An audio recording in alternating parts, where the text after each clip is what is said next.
Ne jetez plus vos polystyrènes, ils peuvent servir à construire une maison. Dans cette usine, installée à Sainte-Suzanne, un processus de recyclage permet, après broyage, de produire une nouvelle matière, un isolant, qui permettra de construire des murs durables.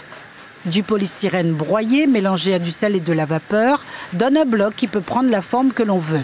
Et ce sel, donc, il passe dans une machine qui, par technologie de vapeur d'eau, va pouvoir faire ce qu'on appelle, va expanser le sel et qui va le faire grossir de l'ordre de 15 à 20 fois plus. Comprenez une petite bille, 15-20 fois plus. Et tout ça se mettra ensemble et va pouvoir se mélanger et va aboutir dans l'appareil que vous avez vu dans le moule et qui va pouvoir faire le gros gâteau que vous voyez là, hein, donc le gros bloc. Chez nous, ce bloc, il a une dimension que nous avions déterminée par rapport à nos besoins, mais ça aurait pu être une forme différente. Et le bloc, dès lors il sort là, il est mis en stock à sécher pendant un certain nombre de temps, il est testé, ensuite il passe dans le circuit de fabrication, c'est là où il est tranché et il continue sa vie sur les chantiers.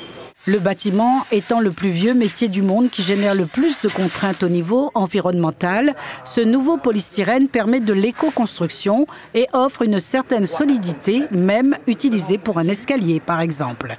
Nous avons toute la partie armature qui vient dessus et dessous. Et là, comme vous voyez, les alvéoles qui sont là, sont faits donc pour recevoir du ferraillage qui permet de le tenir en tension et en support. Il n'y a pas de fragilité parce que cette arme de polystyrène qui est contenue dans le mur, en fait, il est neutralisé parce qu'il y a 2 nappes de treillis soudées galvanisées de chaque côté et ensuite le béton vient le prendre de chaque côté.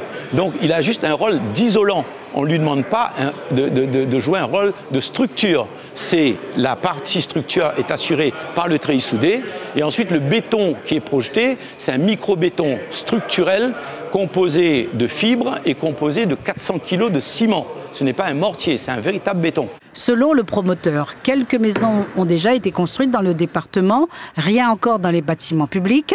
Cette nouvelle matière première ne figure pas encore dans les appels d'offres des marchés publics, même si selon le promoteur, le délai du gros œuvre est divisé par 4.